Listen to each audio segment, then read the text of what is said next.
कि पिछली सरकारें बंगों के साथ आपके सामने पहचान का संकट खड़ा करती थी और ये डबल इंजन की भारतीय जनता पार्टी की सरकार दंगा मुक्त, भय मुक्त वातावरण देकर के विरासत और विकास के साथ आपको जोड़ करके न केवल आपके वर्तमान को बल्कि भावी पीढ़ी के भविष्य को उन्हें सुखद बनाने के लिए, उन्हें समृद्धि के मार्ग पर अग्रसर करने के लिए निरंतर कार्य कर रही है।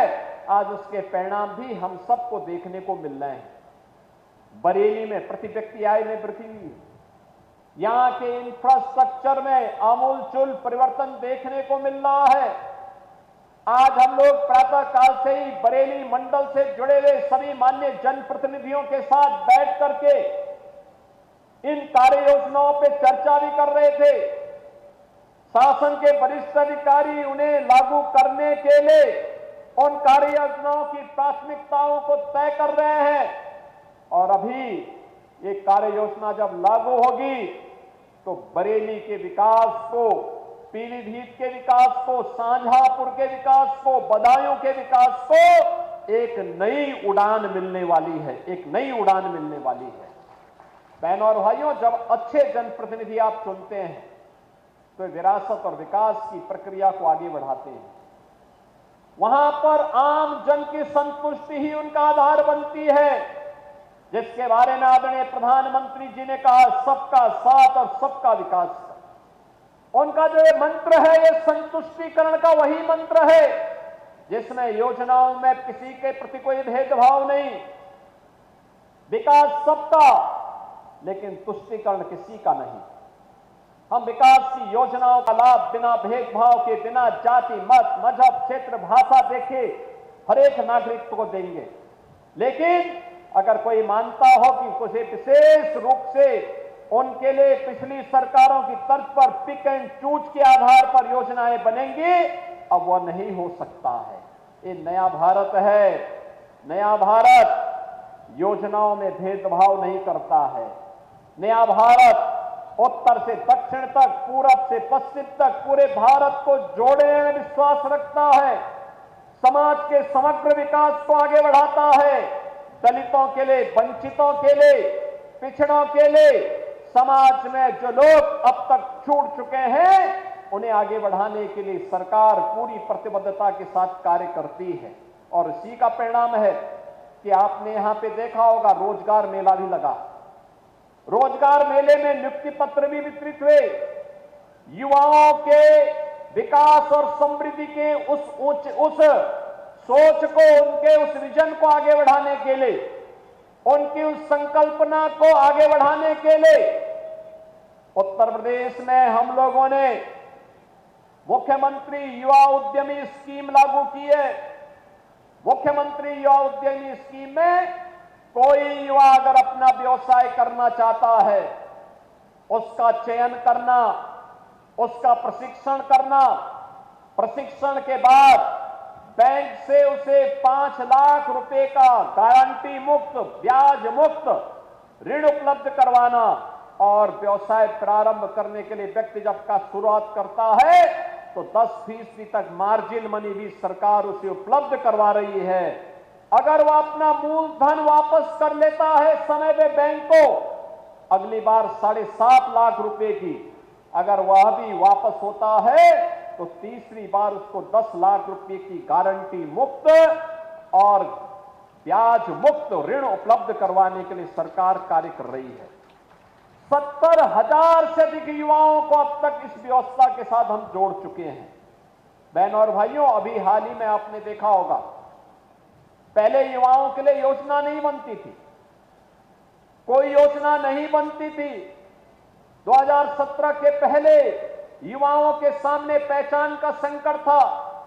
आज पहचान के संकट से हमारे युवाओं को नहीं गुजरना पड़ रहा है।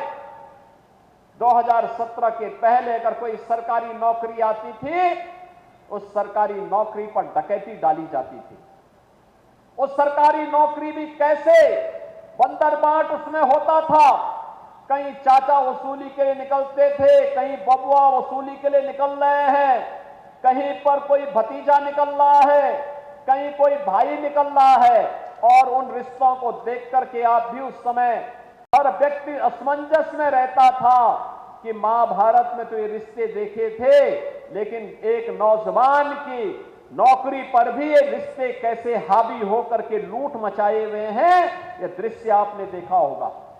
लेकिन इस बार पिछले 8 वर्ष में 8.5 लाख नौजवानों को हम लोगों ने सरकारी नौकरी दी। अभी हाल ही में 60,244 पुलिस की भर्ती संपन्न हुई, 12,000 से अधिक बेटियां इसमें भर्ती हुई, और वे सभी ट्रेनिंग ले रहे हैं। मैं तो अपने जनप्रतिनिधियों से कहूंगा कि उन सभी पुलिस कार्मिक जो आरक्षी भर्ती हुए हैं, जो नौजवान भर्ती हुए हैं, वे तो ट्रेनिंग ले रहे हैं, लेकिन उनके अभिभावकों को बुला करके उनका सम्मान कर लीजिए। एक बार उनका सम्मान करेंगे तो उन्हें भी लगेगा कि उनके पुत्र का रास्ता अच्छा है, सही है। याद करना, यही तो पुलिस है। ये तो राजनीतिक नेतृत्व में निर्भर करता है कि वह हथियार का मुख किधर तय करता है। याद करिए, यही प्रदेश है 17 के पहले समाजवादी पार्टी की सरकार के समय हर जनपद में 1, 2, 4 माफिया इनके तैयार किए गए थे। वे माफिया थानों में, तहसीलों में जिले के संसाधनों पर कब्जा करके, गरीबों की जमीनों पर कब्जा करके, एक व्यापारी को तबाह करके पूरे जनपद में हाहाकार मचाता था। दंगाई, खुलेआम गुंडागिर्दी करते थे, आगजनी करते थे, बहन बेटी और व्यापारियों की सुरक्षा के साथ खिलवाड़ करते थे। लेकिन 2017 के बाद यही पुलिस आज उन सब दंगाइयों के लिए, उन माफियाओं के लिए जब काल बन करके टूट पड़ी है, तो आज आप देखते होंगे कि दंगाई और माफिया गायब हो गए हैं। अब 1 डिस्ट्रिक्ट 1 माफिया नहीं, बल्कि उत्तर प्रदेश की पहचान अब हो रही है 1 डिस्ट्रिक्ट 1 मेडिकल कॉलेज से, 1 डिस्ट्रिक्ट 1 प्रोडक्ट से। आज उत्तर प्रदेश अपनी पहचान को आगे बढ़ा रहा है।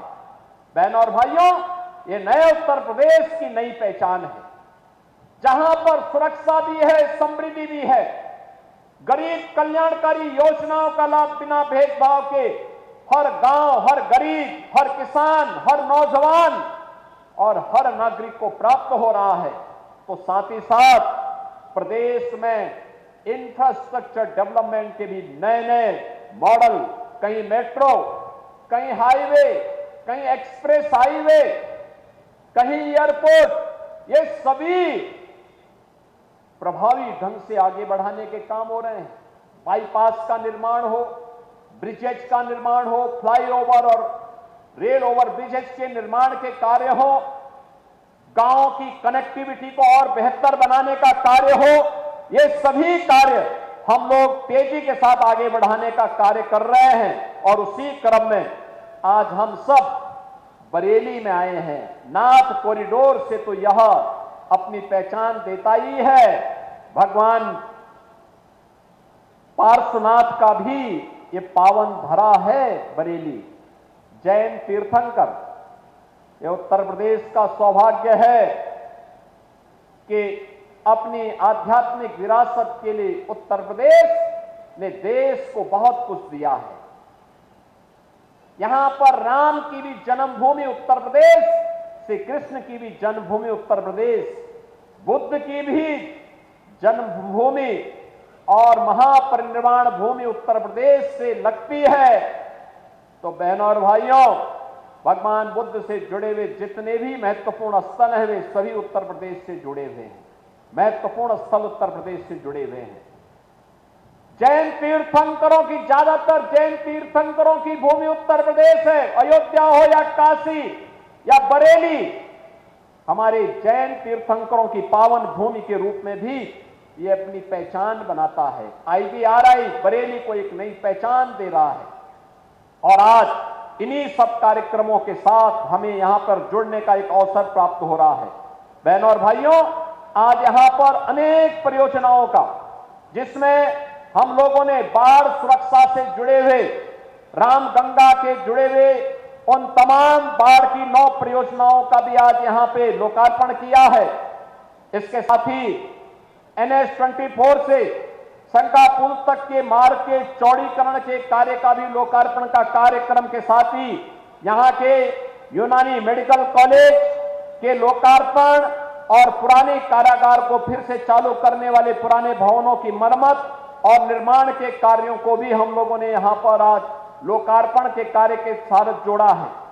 ग्रामीण पेयजल की योजनाओं के साथ ही ऊर्जा विभाग और नगर निगम से जुड़े हुए जोनल कार्यालयों के भी उद्घाटन के कार्यक्रम को आज हम लोगों ने यहां की परियोजनाओं के साथ जोड़ा है। शिलान्यास की जो महत्वपूर्ण परियोजनाएं हैं, जो बरेली को अब एक नई पहचान दिलाने वाले हैं, जो नाथ कॉरिडोर की बात मैंने कही थी, इसमें अलखनाथ मंदिर, तुलसी मठ मंदिर, दोपेश्वर नाथ मंदिर, त्रिबटी नाथ मंदिर, बनखंडी नाथ मंदिर, तपेश्वर नाथ मंदिर और पशुपति नाथ मंदिर, इनके पर्यटन के विकास से जुड़ी हुई योजनाओं को, जिन्हें हम लगभग 62 करोड़ रुपए की लागत से यहां के लिए हम लोग अलग से स्वीकृत किया है, जिससे बरेली के आध्यात्मिक पर्यटन को एक नई गति दी जा सके। अक्षेत्र पार्श्वनाथ अतिशय तीर्थ क्षेत्र, दिगंबर जैन मंदिर, रामनगर किला का भी पर्यटन विकास की दृष्टि से इसको भी हमने अपनी स्वीकृति दी है। जल निगम, ऊर्जा विभाग की योजनाओं को भी और साथ ही यहां पर तमाम विकास की परियोजनाओं को, इसमें विकास प्राधिकरण की भी है, नगर निगम की भी है, गौ संरक्षण से जुड़ी हुई योजनाएं भी हैं, इन सब को भी आज यहां पर शिलान्यास किया जा रहा है। बहनों और भाइयों, आज के इस अवसर पर मैं आभारी हूं आप सबका, एक कांवड़ यात्रा को सकुशल संपन्न उत्साहपूर्ण तरीके से करने के लिए। दूसरा, मैं परसों से ही देख रहा था, भारी बरसात बरेली में पड़ रही थी, भारी बरसात बरेली में था, आज सुबह तक बरसात थी। मुझे तो कल ये लग रहा था, कल मैं मेरठ से चला अलीगढ़, अलीगढ़ से आगरा, आगरा से औरैया होते हुए मैं बाढ़ क्षेत्रों का दौरा कर रहा था औरैया में, और मैं उस समय मालूम कर रहा था बरेली का मौसम कैसा है। बताया गया बारिश है। मुझे एक बार लगा कि ज्यादा बारिश होगी तो कार्यक्रम स्थगित करना पड़ सकता है, लेकिन मैं आपका अभिनंदन करूंगा, आपके उत्साह को नमन करता हूं कि आप इतनी भारी संख्या में उस सब के बावजूद इस कार्यक्रम का हिस्सा बनने के लिए यहां पर आए हैं। आपका यह उत्साह हमारे जनप्रतिनिधियों के कार्यक्रम के अभियान को, विकास और विरासत के इस अभियान को एक नई गति देगी, और वही नई गति बरेली की प्रगति का आधार बनेगा, प्रदेश की प्रगति का आधार बनेगा, देश की प्रगति का आधार बनेगा। इस विश्वास के साथ मैं आज के इस अवसर पर 2263 करोड़ रुपए की इन योजनाओं के उपहार के लिए बरेली वासियों को हृदय से बधाई देता हूं। आपको रक्षाबंधन और श्री कृष्ण जन्माष्टमी की भी मंगलमय शुभकामनाएं देता हूं। जन्माष्टमी के अवसर पर तो उत्सव होंगे ही, रक्षाबंधन के लिए हम लोगों ने बहनों के लिए विशेष प्रावधान किया है। 8, 9 और 10 अगस्त को उत्तर प्रदेश परिवहन निगम और नगर विकास की परिवहन व्यवस्था से जुड़ी हुई बसेज में बहनों के लिए एक सह यात्री के साथ में फ्री में यात्रा की सुविधा रहेगी 3 दिनों तक। वे उत्तर प्रदेश के अंदर यात्रा का लाभ ले सकती हैं, और इसमें हम सबको उनका सहयोग करना है। आज के इस अवसर पर एक बार फिर से रक्षाबंधन और श्री कृष्ण जन्माष्टमी की हृदय से आपको अपनी मंगल में शुभकामनाएं देते हुए मैं अपनी वाणी को विराम देता हूं। धन्यवाद। जय हिंद।